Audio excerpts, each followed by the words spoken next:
Bien, hoy vamos a estar hablando de el manejo de conflictos y vamos en esta primera parte, porque tenemos dos partes, estar trabajando con los aspectos básicos del manejo de conflicto, ¿verdad?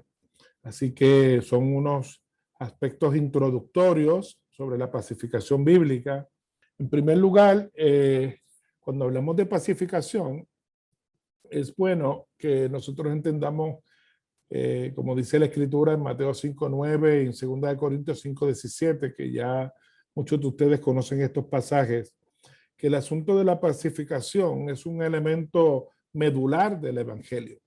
Si miramos Mateo 5:9, donde dice, bienaventurados los pacificadores porque ellos serán llamados hijos de Dios. Si lo viéramos el texto al revés, pudiéramos decir, los hijos, los que son llamados hijos de Dios, son pacificadores.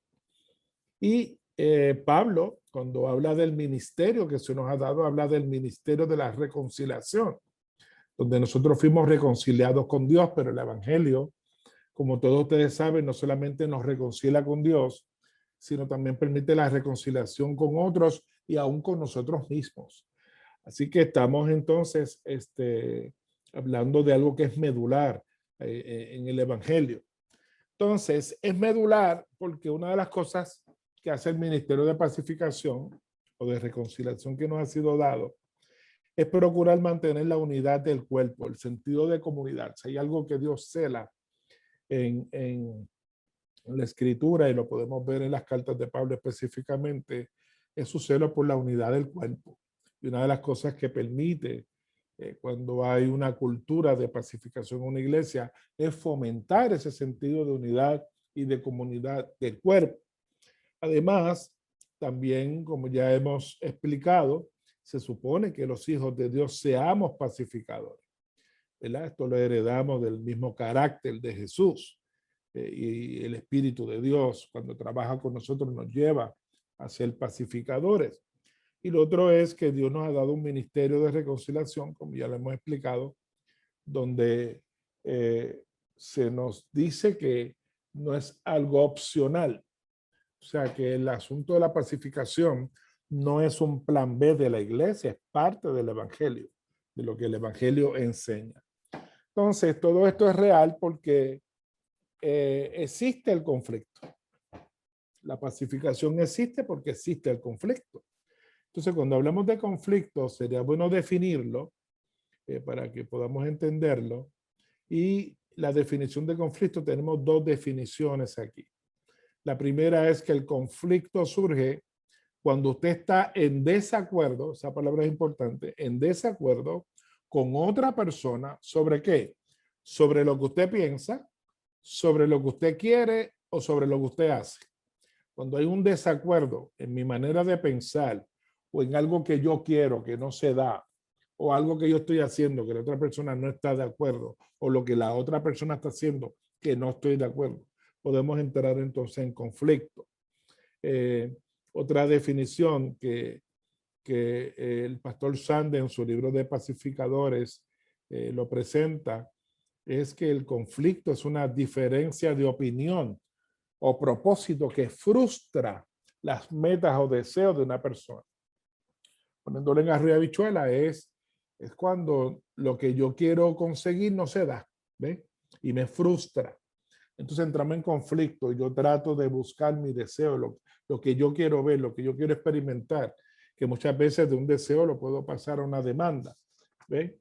Y entonces entramos en esta práctica. Ahora, cuando miramos esto, casi siempre pensamos entonces que el conflicto tiene que ver con asuntos fuera de nosotros. Sin embargo, la palabra de Dios hace una revelación muy poderosa en Santiago capítulo 4, los versos del 1 al 2, donde Santiago nos revela por el Espíritu Santo lo siguiente. ¿De dónde vienen la guerra y de dónde los pleitos entre vosotros? ¿No surgen de vuestras mismas pasiones que combaten en vuestros miembros?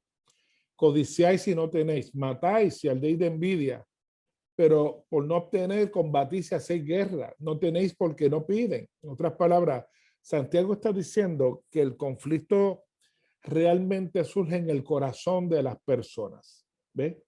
Y recuerden que Santiago le está hablando a la iglesia, le está hablando a creyentes.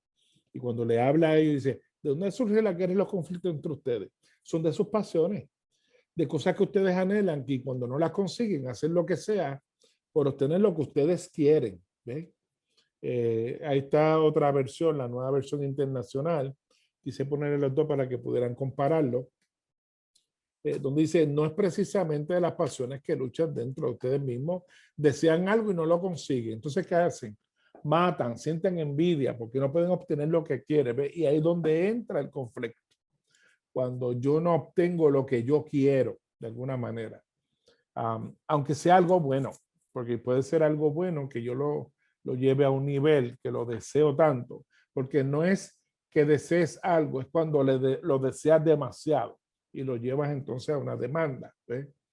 Entonces, esta revelación que hace la palabra de Dios es bien importante porque entonces se está llevando el problema o la situación a mi propio corazón. Así que significa que no siempre el asunto está fuera de mí, sino que está dentro de mí, en nuestras pasiones, ¿verdad? Está relacionada con nuestra naturaleza pecaminosa. Por eso es que ante el conflicto las personas responden de diferentes maneras. Y por eso tenemos aquí esto que se conoce como la loma resbalosa. Esto es una herramienta que nos permite mirar las diferentes maneras en que las personas responden. Se divide en tres partes. Lo pueden ver que tienen diferentes colores. A mano izquierda están las respuestas de escape. A mano derecha están las respuestas de ataque. Y en el centro están las respuestas de paz. Vamos a explicar esto un poquito para que lo podamos entender. En las respuestas de escape vemos tres opciones que las personas pueden tomar. Una es negación, que es negar que el conflicto existe y mucha gente hace eso. ¿Por qué? Porque no quieren confrontación, no quieren enfrentarse. Así que lo que hacen es pensar como si el conflicto no existiera. Pero esta respuesta se le conoce de escape porque simula la paz. Yo no quiero problemas, así que para mí el conflicto no existe, el problema no existe. Pero realmente el conflicto sí existe. Entonces, al yo negarlo, yo estoy simulando una paz, no estoy resolviendo el problema. La otra es huida. Reconozco que hay un conflicto, pero no quiero enfrentarlo por alguna razón. Así que huyo. Y hay otros que van a unos medios más extremos, y lo hemos visto en la vida y últimamente lo hemos visto con mucha frecuencia, que hay gente que inclusive recurre al suicidio como escape a sus problemas, a sus conflictos y a sus realidades, porque por alguna razón no quieren o no pueden enfrentarlos, ¿no? Al otro lado de esta loma resbalosa podemos ver las respuestas de ataque. Recuerden que hemos visto las respuestas de escape. Al otro lado es las respuestas de ataque. Si las respuestas de escape simulan la paz, las respuestas de ataque lo que hace es romper la paz. Y ya el mismo título nos habla un poquito de eso. Respuestas de ataque. Por eso podemos ver tres maneras. Una es agresión. Eso lo hemos visto con mucha frecuencia últimamente también.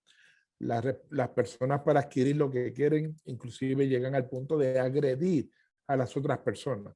Puede ser una agresión física, puede ser una agresión verbal. Hay diferentes maneras de agresión, pero recurren a este tipo de prácticas.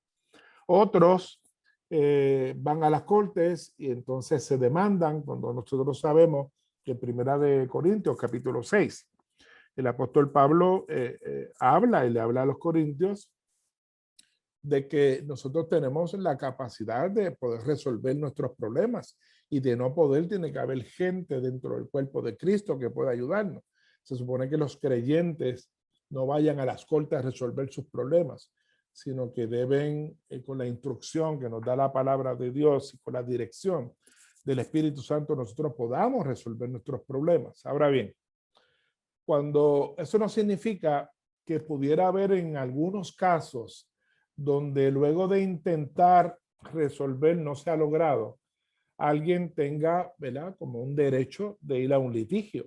Pero eso sería la última respuesta de haber agotado las otras de las que vamos a hablar ahora. Y por último, una última respuesta de ataque pudiera ser un extremo, que así como el suicidio en la respuesta de escape es un extremo que la gente va, en las respuestas de ataque también pasa que la gente sea un extremo, que es de asesinato. Hay gente que por lograr lo que quieren llegan hasta asesinar a otras personas. Esos son los dos extremos. Ahora, ¿qué enseña el Evangelio y la palabra de Dios? Lo que nos enseña son las respuestas de paz, hacer la paz. Y ahí tenemos 6 respuestas que se dividen en 2 grupos. Uno que se conoce como pacificación personal, que son las primeras 3 de izquierda a derecha, y las otras 3 que son pacificación asistida. ¿Qué significa eso? Vamos a explicarlo.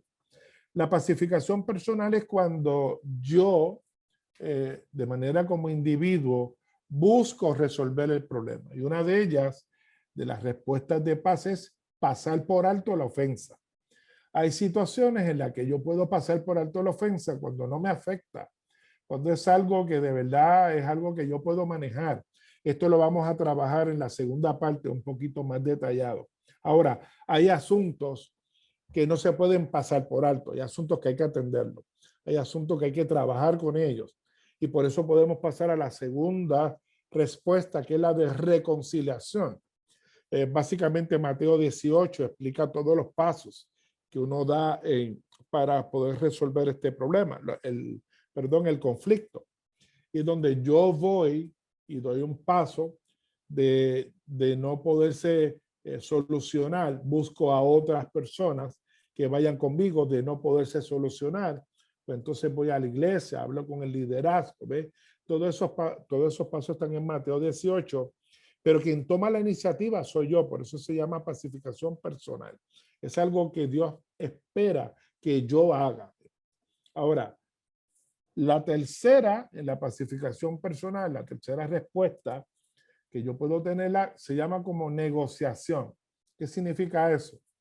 Negociación es como cuando hay asuntos materiales envueltos. Por ejemplo, yo contraté a un hermano para que me hiciera una construcción en mi casa, le adelanté un dinero, le di, qué sé yo, $2,000, y el hermano pues usó el dinero y no ha hecho el trabajo. ¿Ves?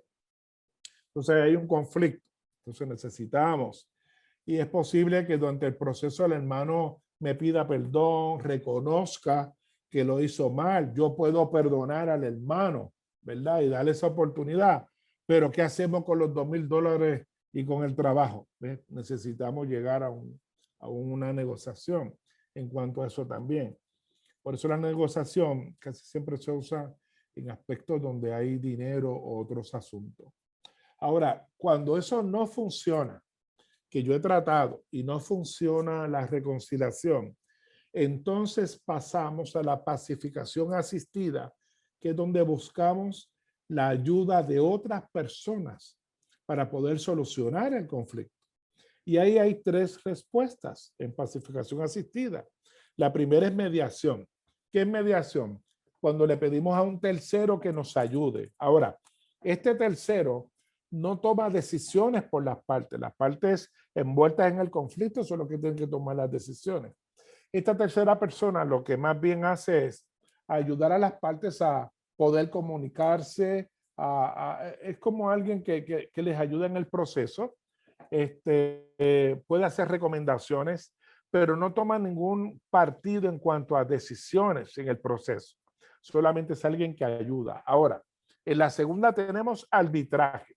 Arbitraje es cuando las partes envueltas en un conflicto se ponen de acuerdo en que haya un tercero, ¿verdad? Entra un tercero a la situación y esas 2 partes deciden que al final, cuando cada uno le plantea a este tercero sus datos, sus hechos, su opinión, etcétera, ellos están de acuerdo que lo que decide ese tercero es lo que se va a hacer. Por eso es arbitraje. Entonces, esta persona escucha a ambas partes y al final ese árbitro es quien decide qué es lo que se va a hacer o quién tiene la razón. ¿Ves? Esto pasa mucho en los deportes. Cuando hay algún deportista que entiende que el equipo no le está pagando lo que él vale, pues entonces van a arbitraje, que es donde entonces hay un punto medio, donde está el equipo, está el jugador y hay un árbitro que escucha a ambas partes, pero ellos están de acuerdo que al final ese árbitro es el que va a decidir realmente si lo que el equipo le ofrece es lo que vale o si el equipo tiene que ofrecerle más. Y la decisión que tome ese árbitro es la que se va a tomar. ¿Ve? Esa sería la segunda en pacificación asistida. Y esta, la tercera, es la última, que es la rendición de cuentas. La rendición de cuentas, nosotros en la Alianza lo conocemos como los procesos disciplinarios. Nosotros tenemos una política de disciplina que busca la restauración de las personas. Cuando una persona no quiere actuar como debe, como creyente, dentro de las normas bíblicas, pues entonces hay unos procesos que a través de ayuda asistida, ayudamos a este hermano, esta hermana o las personas que estén involucradas a poder vivir el evangelio, aplicar el evangelio, actuar de la manera como el evangelio espera. ¿Ves? Entonces, dependiendo de la respuesta de la persona, hay unos niveles de disciplina a la que la persona se expone. O sea, todo esto es bíblico también. Así que ya eso sería cuando la pacificación personal no funciona. ¿Ve? Así que en términos generales, esa es las diferentes respuestas.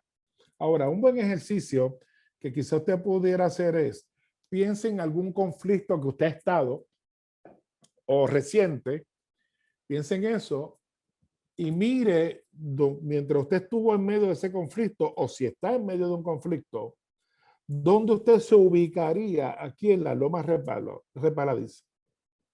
¿Está usted en negación, en huida o está en agresión?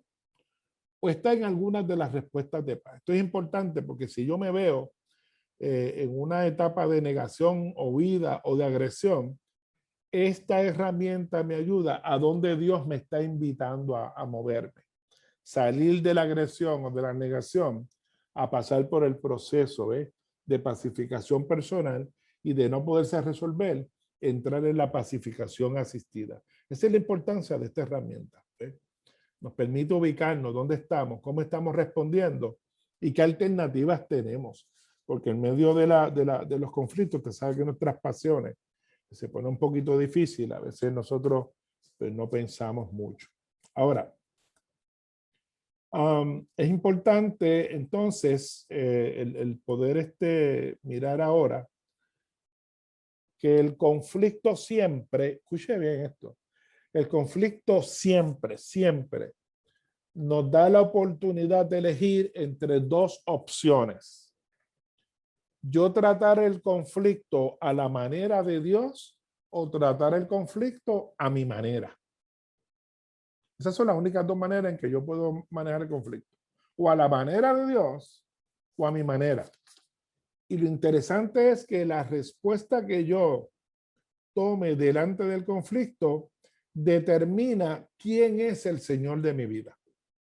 Si soy yo o es Cristo Jesús.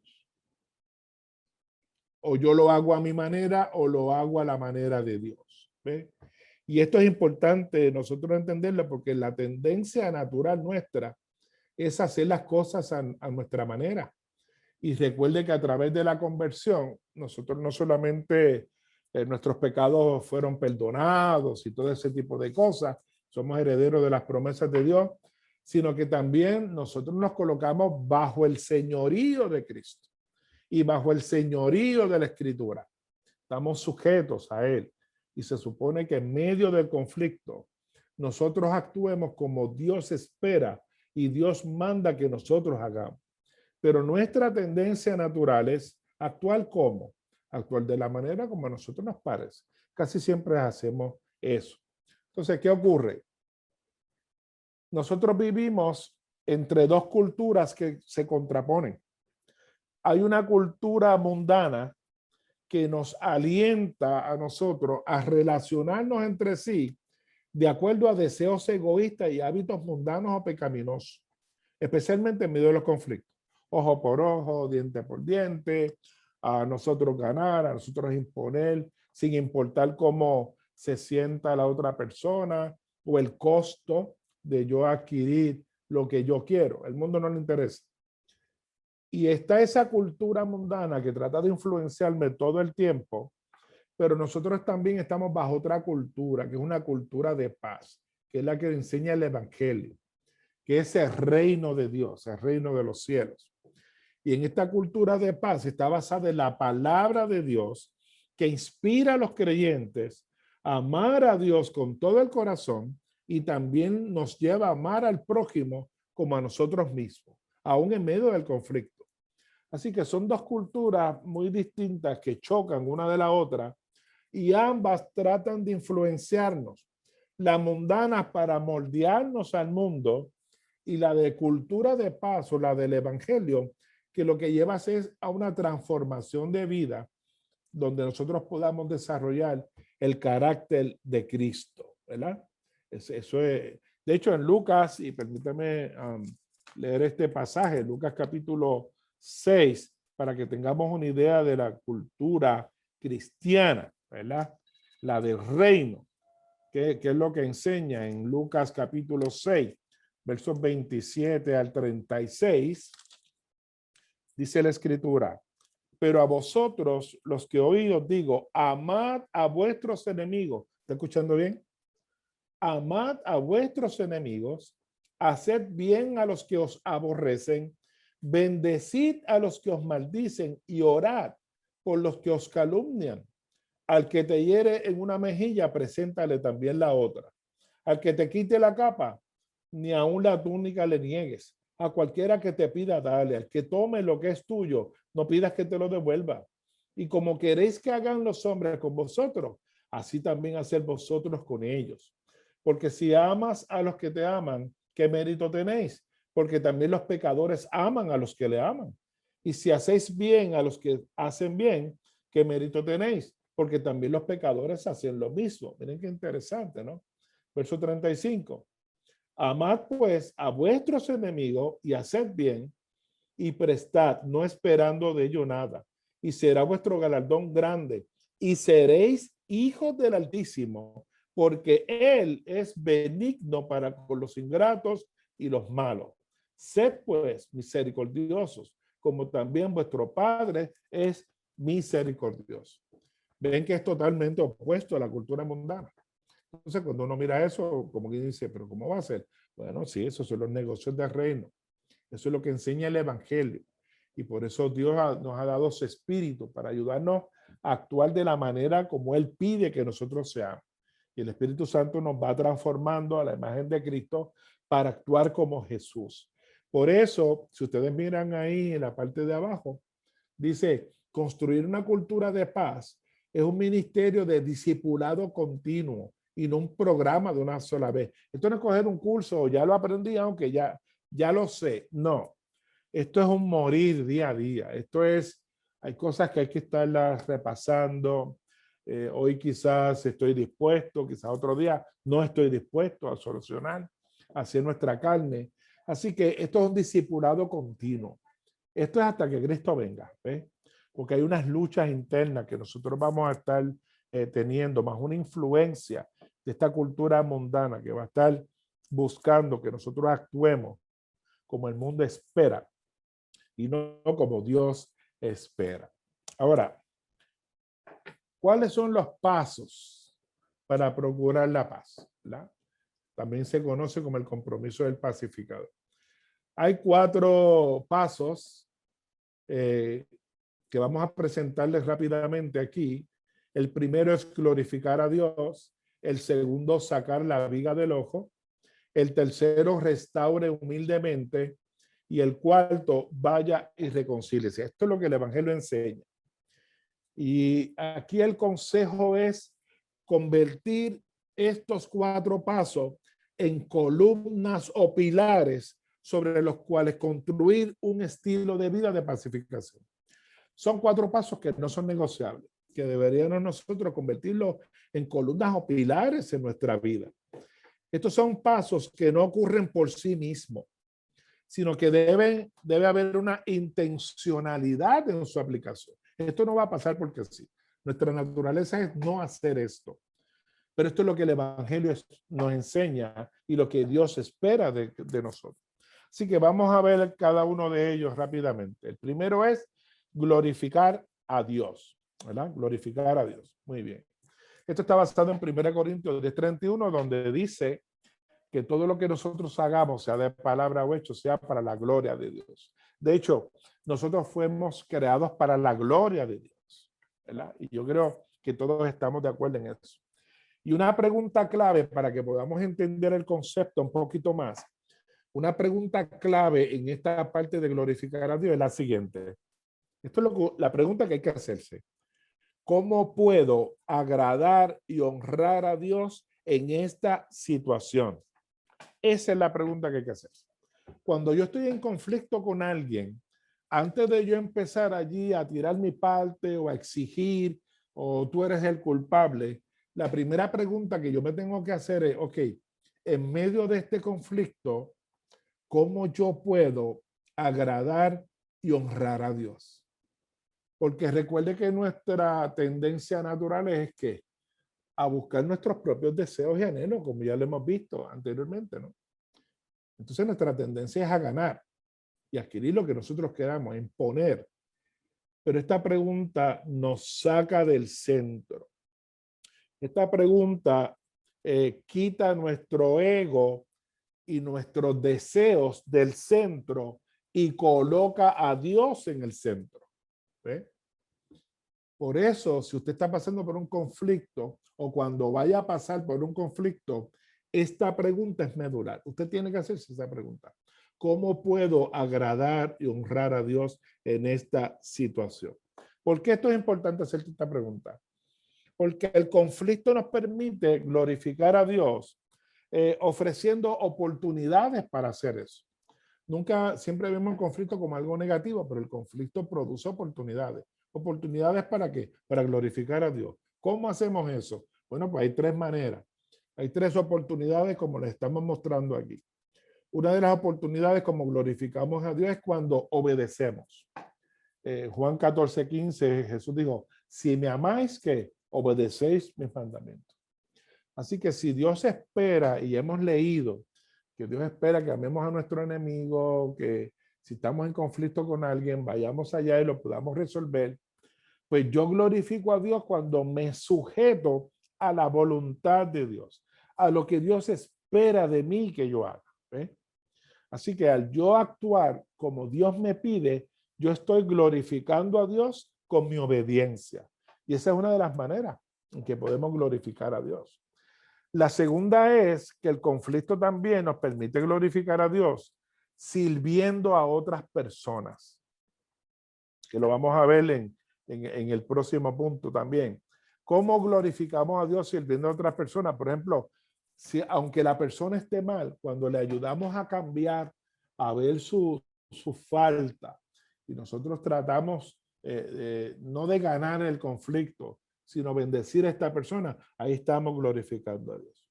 Cuando nos humillamos, ¿verdad? Y estamos dispuestos a resolver el conflicto, ahí nosotros estamos sirviendo a los demás también.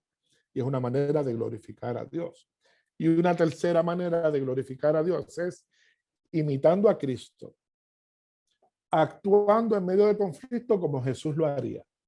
¿Ve? Creciendo a la imagen de Cristo, permitiendo en medio del conflicto que el Espíritu de Dios siga formando el carácter de Cristo en mi vida. ¿Ve? Por ejemplo, en la práctica de hábitos piadosos. ¿Ve?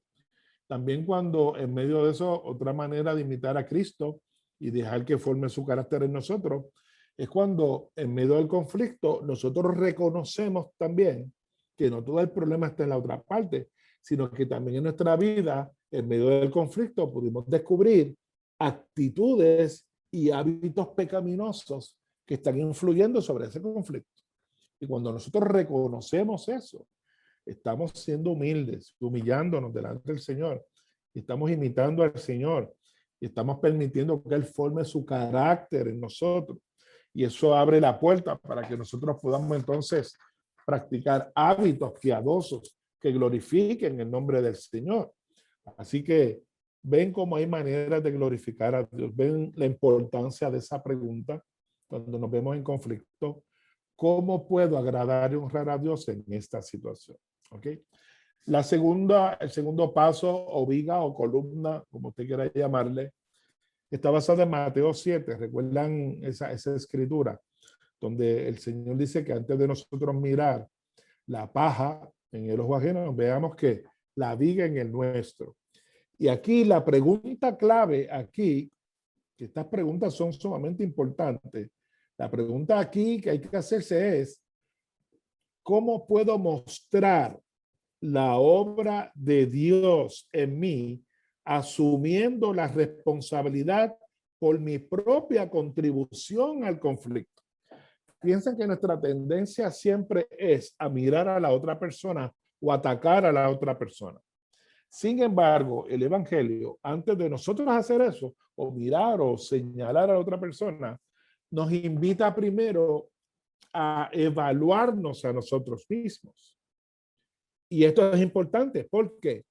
Porque cuando nosotros comenzamos a mirar primero nuestra propia contribución al conflicto, ahí nosotros estamos reconociendo que estamos rotos y que nosotros también estamos mal. Eso nos va a ayudar también a lidiar con nuestro ego, con nuestro orgullo y poder actuar de una manera humilde como Dios espera. ¿Ves? Y al yo hacer eso estoy mostrando la obra de lo que Dios está haciendo en mi vida.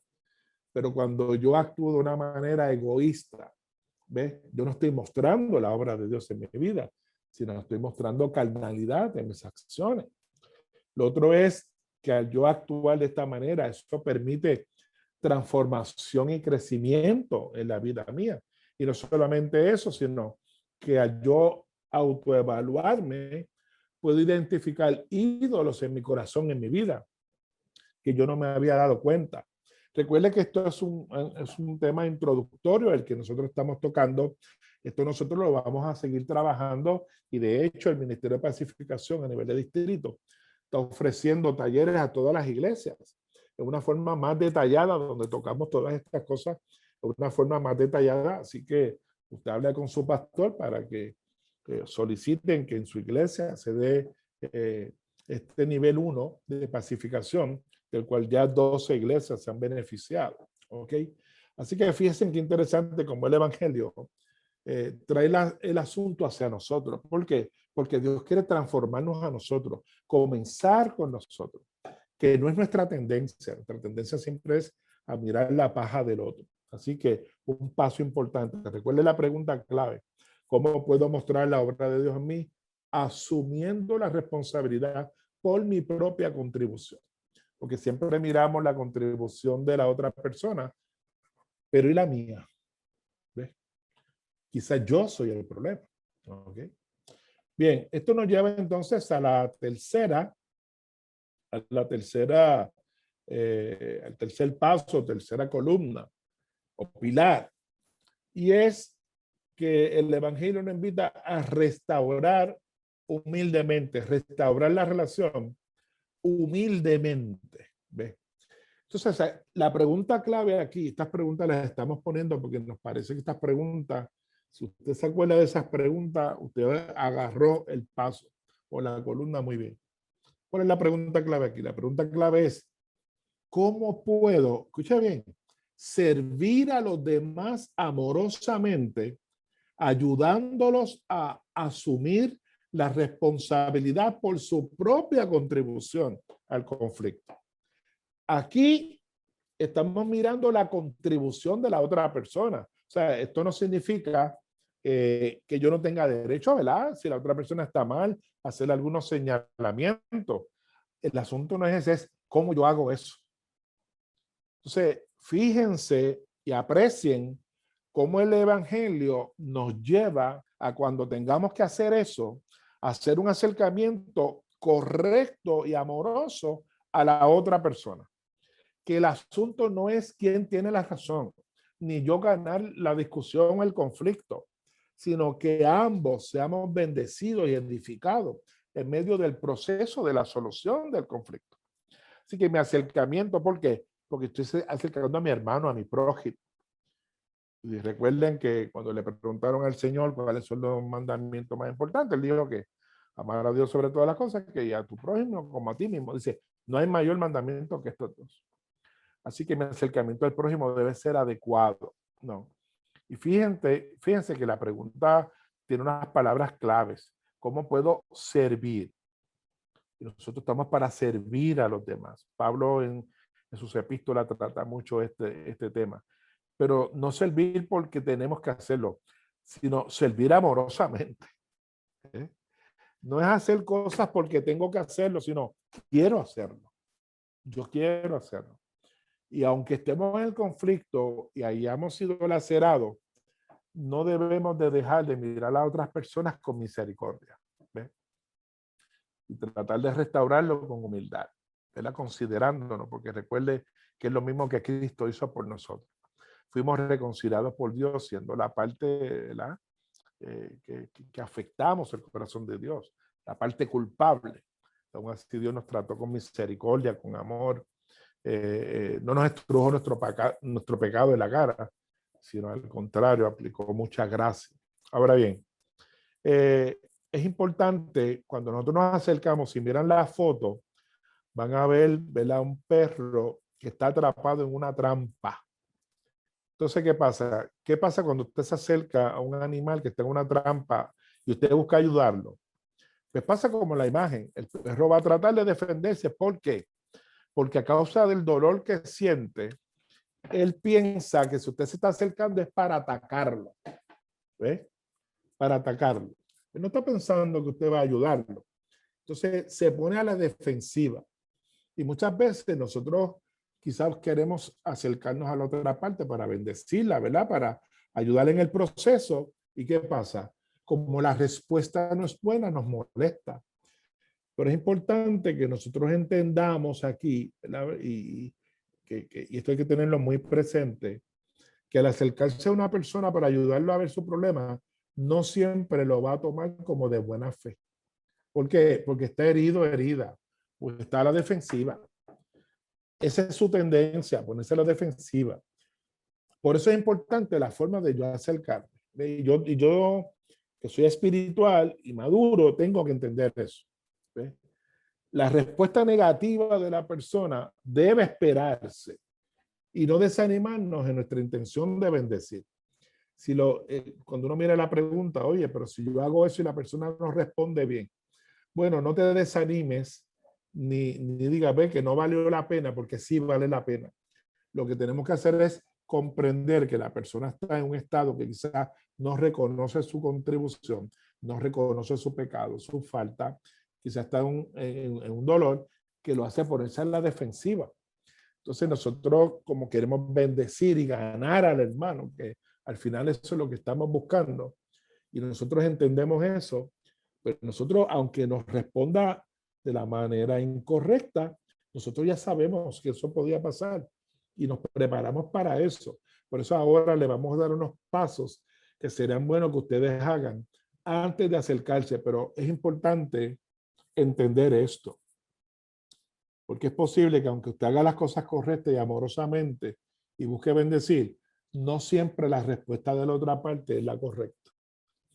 Pero tampoco por eso nos vamos a desanimar a decir que no vale la pena, sino que también nosotros debemos comprender que él está partiendo de su dolor, de su perspectiva, aunque sea incorrecta. Entonces necesitamos ayudarlo a que la vea.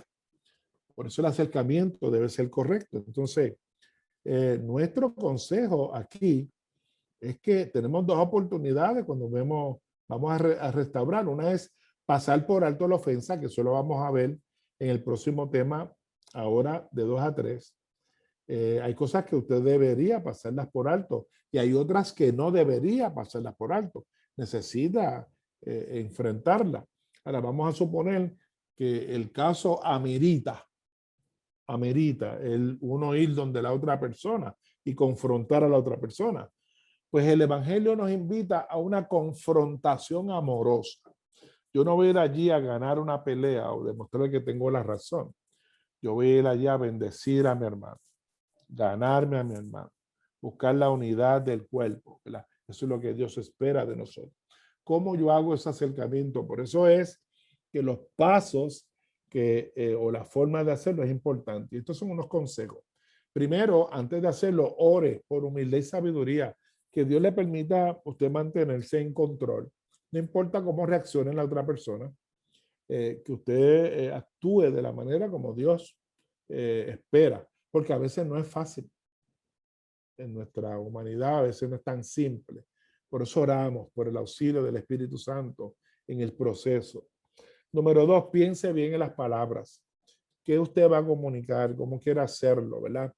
Cosa de que el hermano pueda comprender bien lo que usted está comunicando y no hay una mala interpretación.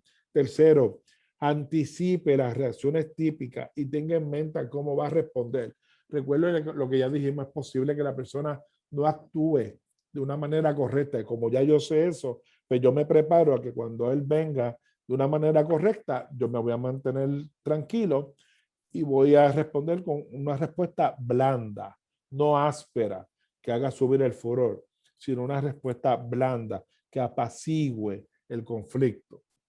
Lo otro es escoja el mejor tiempo y lugar. No siempre el momento a veces que escogemos. Si usted ve que la otra persona está en una actitud o un momento bien difícil, o que usted ve, pues quizás no sea el mejor momento para hablar sobre el asunto, manejar el asunto, ¿no?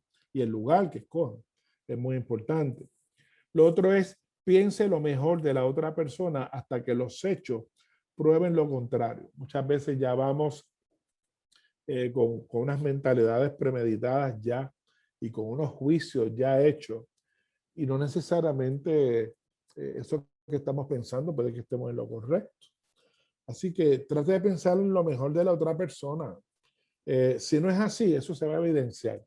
Pero hasta que los hechos no prueben lo contrario, piense lo mejor de la otra persona, ¿verdad? Es un acercamiento correcto que uno hace. Lo otro, escuche con cuidado. A veces cuando la otra persona está hablando, expresando su parte, nosotros lo que queremos es que termine rapidito para nosotros responder y defendernos. Escuche. Quizás hay mucho de lo que nos diga que nos haga, que nos ayude a arrojar luz sobre nuestra contribución o entender bien el interés o lo que lo está motivando o por qué esta persona está actuando de esa manera. Por eso necesitamos escuchar bien. Lo próximo, hable palabras solamente de edificación. No, nada que no abone a apaciguar el conflicto o que abone la pacificación, mejor no le exprese. No se desquite, no haga expresiones sencillamente bajo emociones. Cuide sus palabras. Las palabras tienen mucho poder. Lo otro es pida retroalimentación a la otra persona. Cuando usted le está hablando, asegúrese de que la otra persona lo esté entendiendo. A veces uno da por sentado, pues yo le hablé claro, él me tiene que haber entendido. No necesariamente. Por eso la retroalimentación es importante. Y lo otro, reconozca sus límites hasta donde usted llega, ¿verdad? Usted se conoce, usted sabe cuándo es mejor quizás detenerse y quizás continuar la conversación en otro momento, ¿verdad? Y también reconozca hasta dónde usted llega. Usted no cambia a las personas. No trate de que la persona actúe como usted espera, usted quiere. Ese no es trabajo suyo, ¿ves? Y a veces en medio del conflicto nosotros no pensamos en estas cosas porque como están los ánimos, las emociones caldeadas, pues lo que queremos sencillamente es desquitarnos o atacar. Pero el Evangelio nos hace pensar en estas cosas para que actuemos de la manera correcta. Y por último, tenemos el último paso que es ve y reconcíliate, ¿no? Recuerden siempre la pregunta clave. Aquí la pregunta clave es, ¿cómo puedo demostrar el perdón de Dios y promover una solución razonable para este conflicto? Una solución razonable para ambas partes, no para mí. Y recuerde que aunque mi hermano o mi hermana esté mal, al final una de las herramientas más poderosas que nosotros tenemos es el perdón. Y buscar una solución. Recuerde, si algo nos impactó a nosotros, fue como nosotros, sabiendo que éramos pecadores y culpables, Él nos amó y nos perdonó. Cuando merecíamos juicio, lo que encontramos fue gracia. Por eso, en lugar de aceptar prematuramente algún arreglo, sí, vamos a dejarlo ahí y como que la cosa la arreglamos ya, no. antes de aceptar prematuramente algún arreglo o dejar que la relación se marchite, nosotros buscaremos activamente la paz genuina. Esa palabra es clave ahí. Una paz genuina y una reconciliación. La vamos a buscar. Si al final no se dio, por lo menos nosotros, eso fue lo que buscamos. Hicimos nuestro mejor esfuerzo para buscar una paz genuina y una reconciliación. Y esto lo hacemos perdonando a otros, tal y como Dios en Cristo Jesús nos ha perdonado a nosotros y buscando soluciones a nuestras diferencias de una forma justa y mutuamente beneficiosa. No solamente que me beneficie a mí, sino también a la otra persona. Porque al final, si yo gano, ¿verdad? Según mi criterio, y la otra persona perdió, perdimos los dos. Si la otra persona piensa que ganó y yo perdí, perdimos los dos. Aquí ganamos o perdemos ambos. Y al final no se trata de quién gana, sino que Dios sea glorificado. Y la manera de nosotros glorificar a Dios, como lo hemos visto, es de la manera como nosotros manejemos los conflictos. Así que todos estos pasos que, como ya le dije, a través del Ministerio de Pacificación de nuestro distrito, lo vamos a estar trabajando con las iglesias de una forma más detallada, ¿verdad? Con más calma, con ejemplos de ejercicios, etcétera. Por eso es bueno que usted lo solicite para su iglesia, ¿verdad? Hable con su pastor. Estamos para eso, para poder servirle. Si hay alguna pregunta, ¿hay alguna pregunta? No tenemos preguntas, algo que a usted le haya llamado la atención, lo puede hacer y con mucho gusto. Todavía tenemos unos minutos, 10 minutos para nosotros contestar. Otra vez, fíjense en cómo la pacificación bíblica parte no, como habíamos hablado, de la cultura mundana, sino es el reino de Dios que se ha acercado.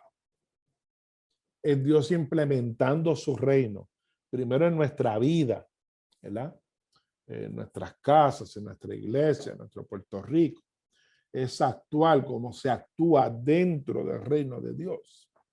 Entonces, fíjense qué interesante, porque es importante todos estos procesos de santificación y crecimiento, porque como hemos visto, quizás de una manera general, hemos visto, el evangelio tiene que ver con todo. Y el evangelio tiene que ver como en la manera como nosotros también manejamos nuestros conflictos. Y aquí no estamos hablando de conflictos en la iglesia, hablamos de nuestros conflictos. Conflicto con un hermano, con un compañero de trabajo, con mi cónyuge, con mis hijos, hermanos, con un vecino. ¿Ves? El evangelio tiene que ver con todo. Entonces es precioso cuando uno mira esto y la grandeza del evangelio. Como el evangelio lleva esto a otro nivel, ¿ves? Donde Dios es glorificado. Por eso, y esto engrandece la imagen de la iglesia y de nosotros como cuerpo de Cristo. Y por eso este asunto de la pacificación y desarrollar una cultura de pacificación, lo que hace es que fomenta la unidad del cuerpo, este asunto de comunidad. Y no olvidemos que la señal inequívoca que Jesús dijo de que la gente iba a ver que nosotros hemos creído y quiénes somos es cómo ellos ven que nosotros nos amamos. ¿Ves? Que ellos iban a creer cuando vean la forma como nosotros nos amamos. Gente tan distinta, de diferentes pareceres, estratas sociales, etcétera.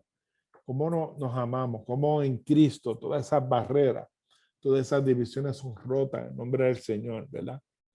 Y cómo aún teniendo conflictos nosotros los manejamos a la manera de Dios. ¿Ves?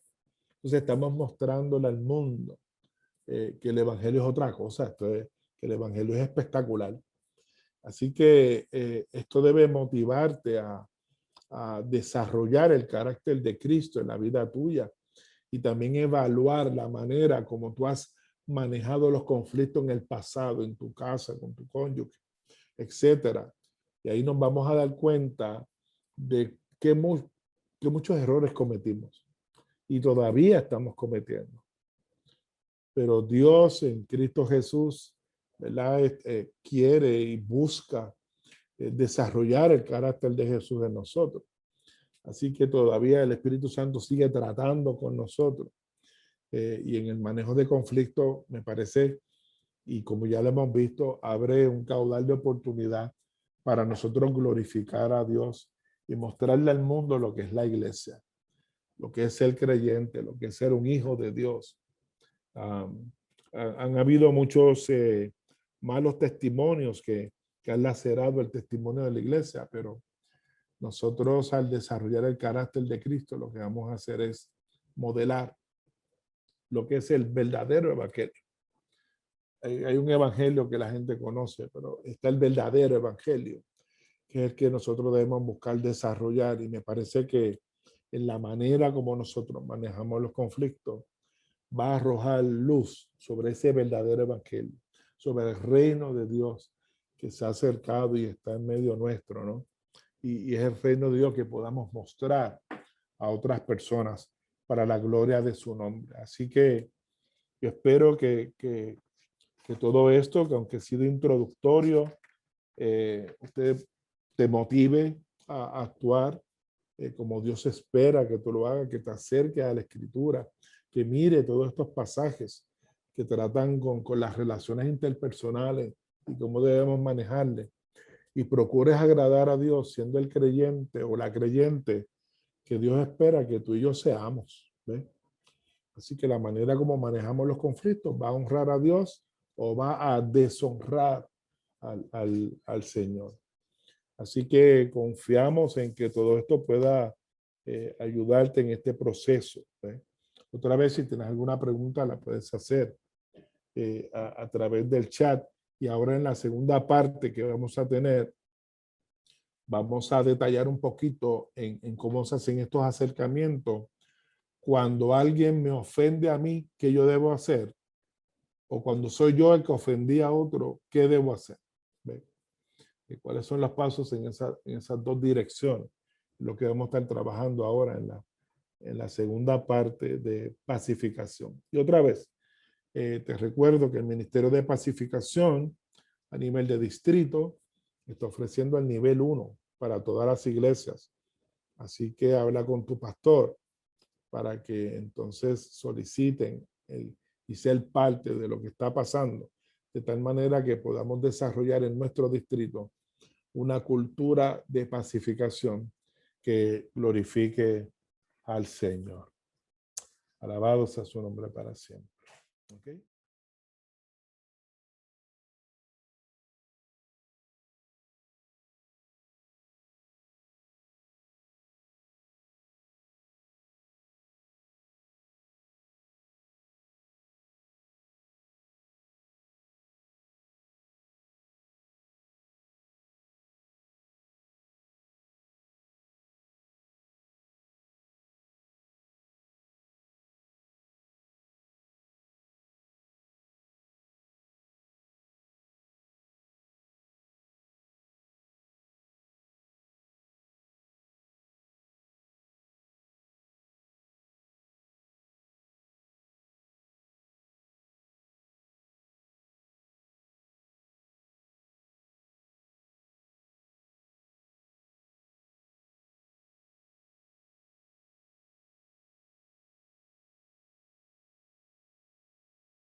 Muy bien, bienvenidos a esta segunda parte del taller de pacificación. Vamos por aquí a compartir la pantalla rápidamente.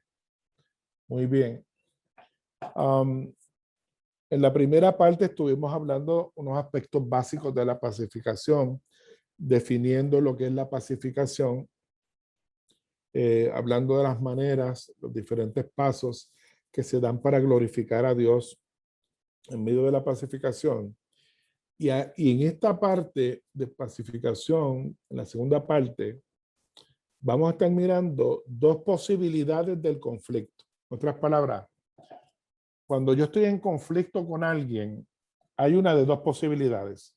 O yo soy el causante, yo hice, o alguien me ha ofendido o me ha hecho algo en lo cual yo estoy en conflicto con él. O yo hice algo o alguien me hizo. Entonces lo que vamos a estar mirando es cuando yo le he hecho algo a alguien, ¿qué es lo que debo de hacer? O cuando alguien me ha hecho algo a mí, estamos en conflicto, ¿qué yo debo de hacer también?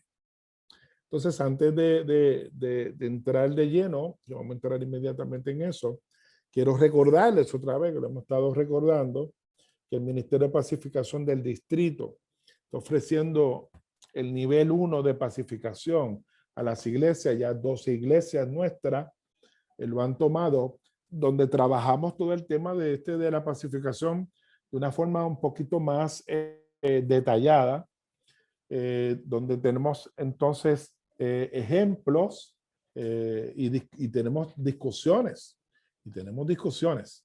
sobre el tema. Así que a todos los interesados pueden llamar al distrito y hablen con su pastor para que su iglesia lo solicite. Ese es el nivel 1. Posteriormente, ya para el año que viene, se estará trabajando con el nivel 2, que ya es cuando uno interviene ya con otras personas. ¿Cómo se hace eso? Esa entrevista en el tú a tú. Y luego, posteriormente, viene un nivel 3, que ya es un nivel de mediación, que es cuando usted tiene a dos personas que están en conflicto, ¿cómo usted ayudar a estas dos personas? ¿Cómo usted maneja eso? ¿Cómo se maneja esa dinámica, ¿no? Eso, cada cosa, ¿verdad? Tiene su realidad, ¿no? Pero ahora aquí vamos a estar mirando estas dos posibilidades, como ya hemos hablado. Si alguno tiene alguna pregunta, lo puede hacer a través del chat y nosotros la contestamos inmediato. Al final no vamos a tener preguntas y respuestas, sino que las voy atendiendo. Según usted las va presentando, pues las vamos a ir contestando. ¿Ok? Muy bien. Entonces, aquí tenemos, por ejemplo, las dos posibilidades que ya hemos mencionado. Está la A, que está en verde, es cuando otro tiene algo contra mí.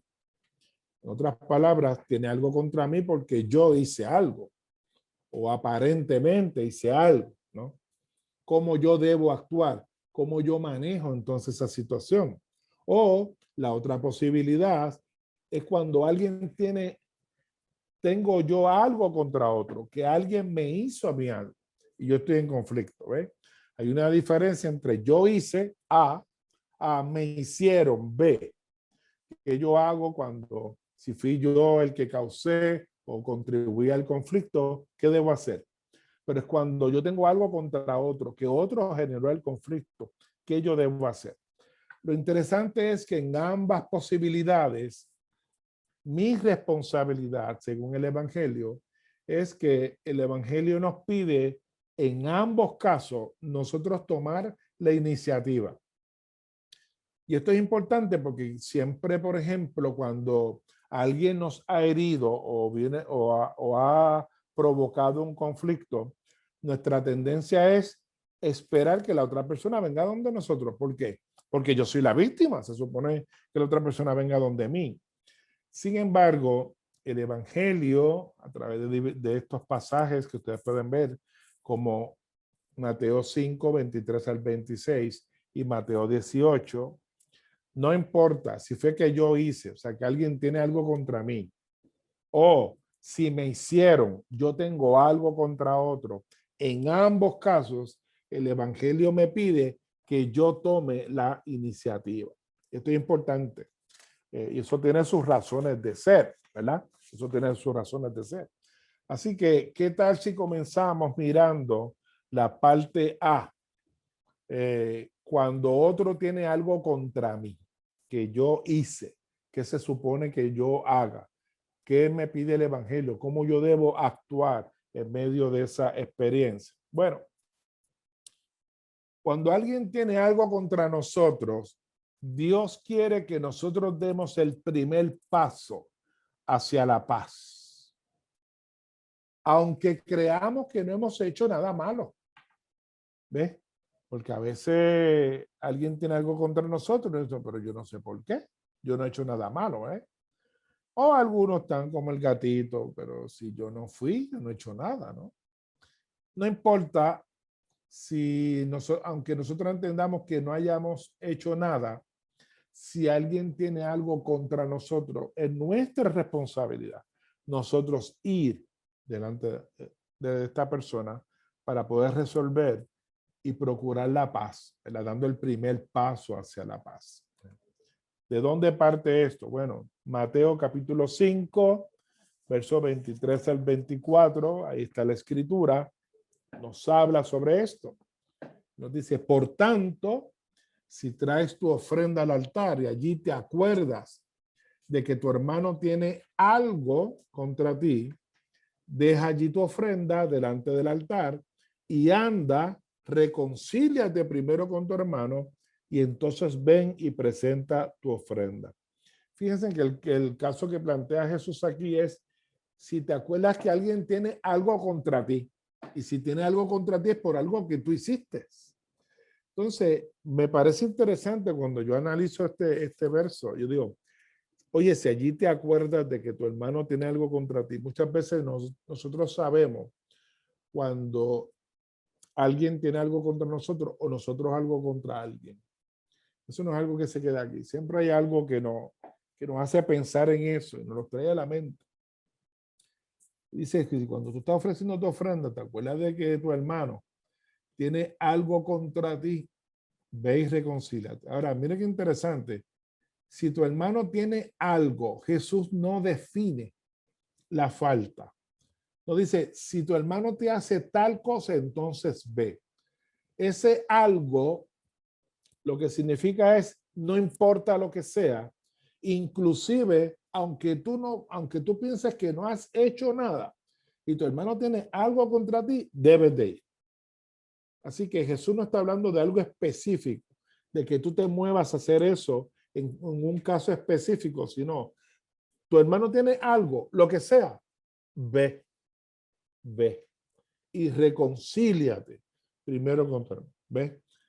El reino de Dios nos invita y nos manda a ir y buscar reconciliarnos con el hermano.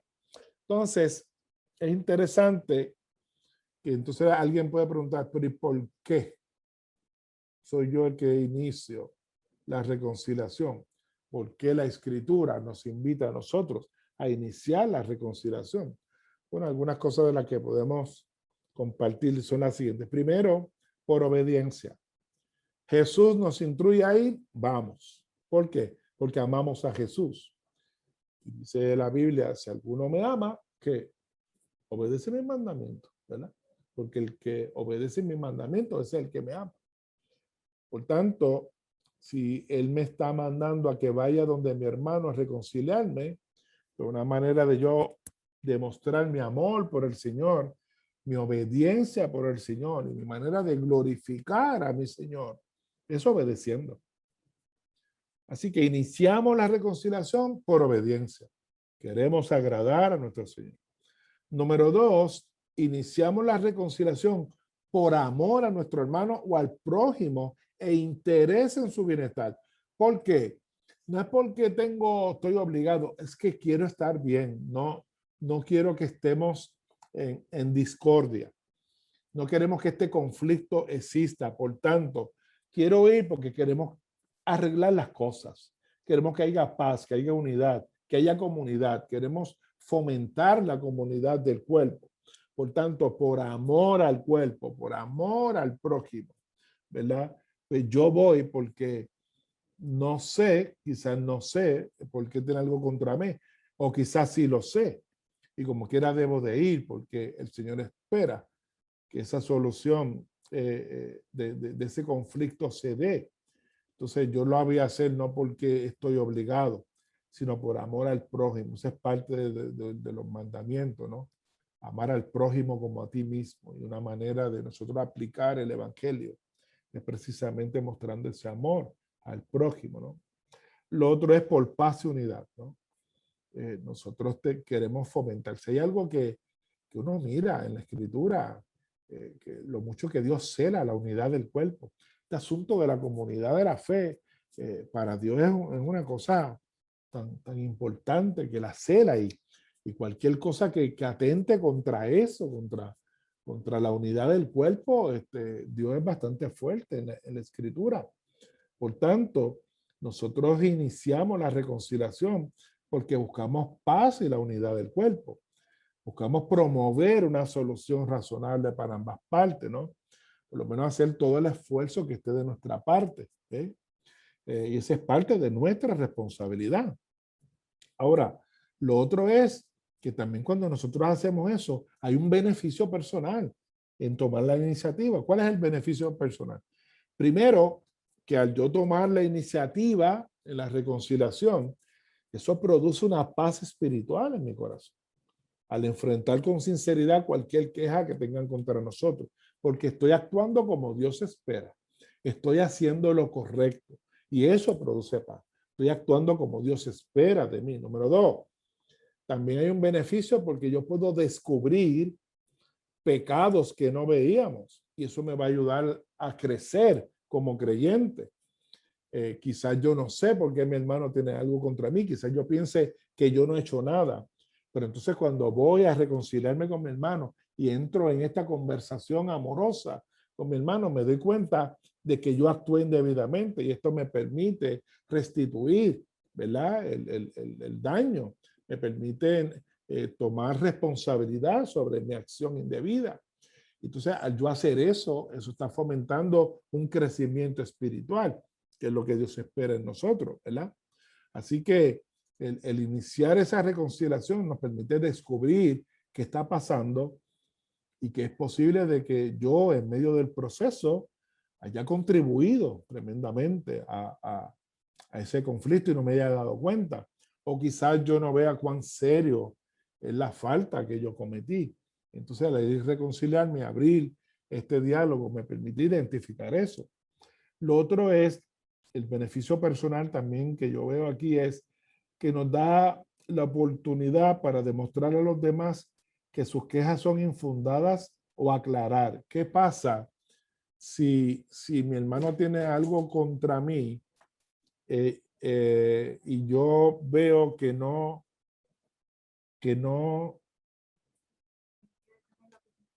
¿Mm?